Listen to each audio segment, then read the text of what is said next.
Welcome to Reykjavík Grapevine Newscast. My name is Valur Grettisson. I'm an editor-in-chief at Reykjavík Grapevine.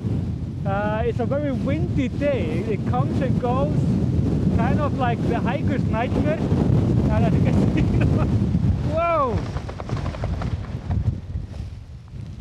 Anyways, if you were actually thinking about who would win the war, a bulldozer or a lava, it's an age-old question, I guess. The answer is basically right there. The lava went across from the volcano straight down to Nátthagi, and this is the valley that we call Nátthagi. This is bad news in some ways, but we still have time. But this means that this lava there that broke on Saturday is gonna get to the road before the end. And the road is basically there, and this is south, the city is over there, and the volcano is over there. So it's like city, volcano. So, well, city is actually also there if you want to be precise about it. Also, let's just start with it. I'm gonna go a little bit further. We're gonna check out the new lava, see if it's any different or what's interesting about it, and we have a ton of news, of course. Let's just get out of this wind right now. It's my backpack. Did it? Yeah. My backpack basically just flew somewhere else, but so it goes.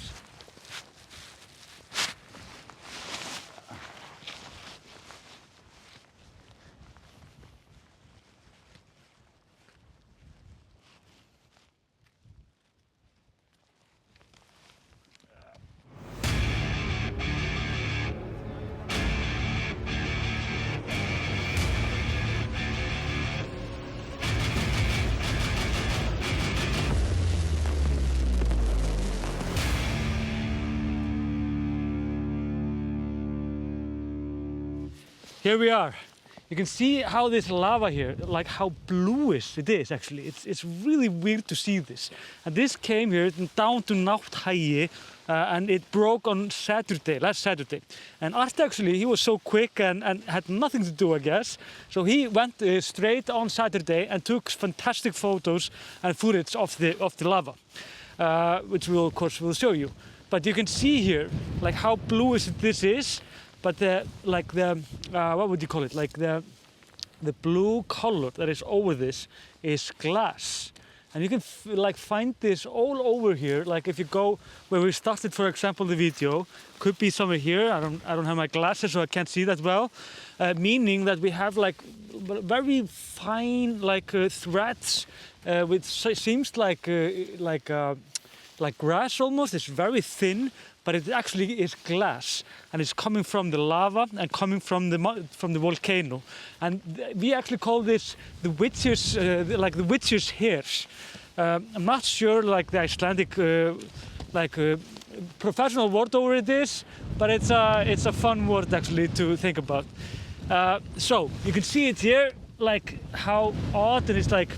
In the sunshine, it's like it reflects everything, and it's not as dark as the other lava, as you can see, like over here. It's very different when you get more into the lava here. But this is all, of course, steaming hot. And for example, if you would step on this, not only is it very hot inside, but if it would break, you would cut yourself very badly, because this is like. These are just like tiny knives and just endless of them. The biggest news perhaps now is that scientists, they do not think that this volcano will be here for the longest time. They think it will be here for, it's 2 months old right now. And you can see how far this lava has gone. It started with number 1, Bob or Flo, or whatever they were calling it. And then we had all of a sudden 2 others. And when it was the most, we had like 8 or 9 little craters. And now we only have 1 huge crater. And what's different about this one is that it's always escalating. In the beginning of everything, it was around 5 to 8 cubic meters per second, the lava flow coming out of the volcano. But now it's 13 cubic meters per second. It's actually 70% bigger than when it started, which is very interesting for scientists because we mostly see like huge volcanoes, and then it basically goes down slowly until it, of course, just silence goes completely off. But what's probably the biggest news about all of this is that everybody, all the geologists, volcanologists and so on, they are on the same opinion that this is the first volcano in what we call in Icelandic Reykjaneseldar. It means basically the fires in the Reykjanes Peninsula, meaning that we will have at least 20 volcanoes in the next, and listen well to this, in the next 2 centuries, 200 years.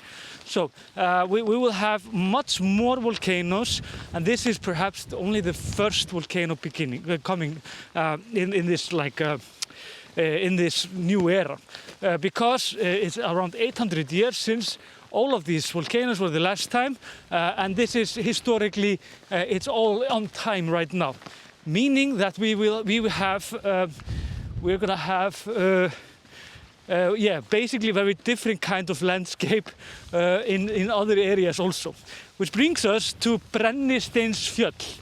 Sounds harsh, and the name is actually in English this would be the Sulphur Mountains. They are to the northeast of here, and this is not that far from the town of Hafnarfjörður. There was an earthquake there. It was 3.4 in magnitude. This is not much. It's actually the wind. Okay, 3.4 is literally nothing when it comes to earthquakes in Iceland. Whoa. Artmann's bait. It's way too windy here, meaning that they are now like watching this volcano very well. This area, because it's a volcanic area. It's one of these 5 areas in Reykjanes Peninsula. You have the Reykjanes, where the Reykjanesbær International Airport is. You have Svartsengi, that's Grindavík, and then you have Fagradalsfjall, where we are now. That's the 3rd station. Then you have Brennisteinsfjöll, and in the end you have Hengill. I know it's a lot of words. It's like hard to understand them, and don't worry about it. The only thing you need to worry about now is basically Fagradalsfjall, which is this one, and then of course Brennisteinsfjöll, because if they go off, then we have a volcano situation close to Hafnarfjörður. Hafnarfjörður is, by the way, my hometown, and in my opinion, the most beautiful town in the world. And this volcano could affect the people there in a quite severe way.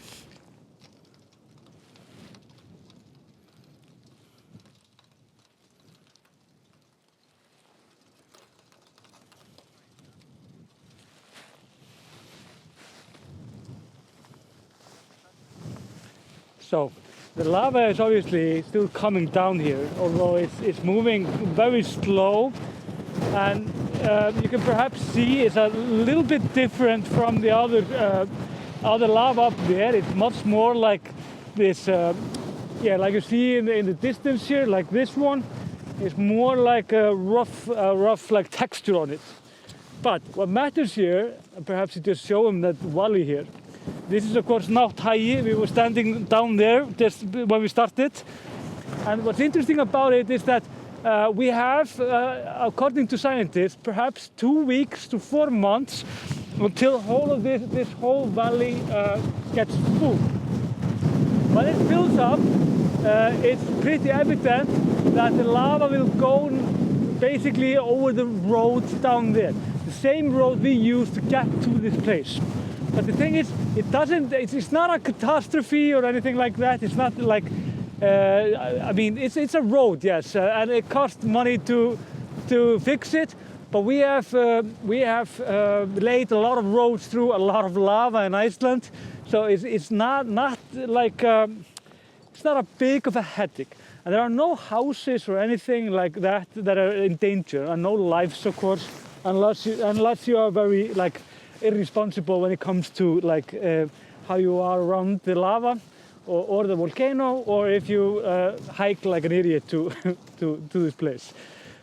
So yeah, I don't know how you would hike like an idiot, but if you don't dress well accordingly, like now it's one of these like nice storms.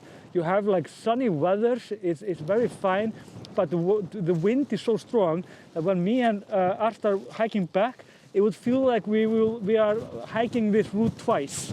It's going to be very hard. But we are thankfully in a very good gear, and we are in a top physical form, so not to worry about that. But this is it basically for our volcano newscast. Art, of course, is going to show you a little bit more of the volcano, and perhaps from this spectacular lava, I have to say, you can see, and perhaps this is the best thing to like example like how this works. Like under here, this is basically still filled with lava like this. So it's like an underground river going down here, and it moves slowly, and it's like it's not like in a Hollywood blockbuster where everybody has to run away. This will perhaps take months, and there are ideas that the government want to slow this down with the bulldozers. I actually saw the bulldozers. I lost them again, but the bulldozers, they are coming back, and they're going to try to form a new block, a wall or something to like slow this down. But it's pretty obvious that this lava will not be contained or stopped at all. So at least I would have to see it before. Until next time, thank you, and like and subscribe if you like it. Remember, online shop, and yeah, just be safe and be careful. And if you're going to come here, then be safe to go to safetravel.is just to see like what to expect basically. So until then.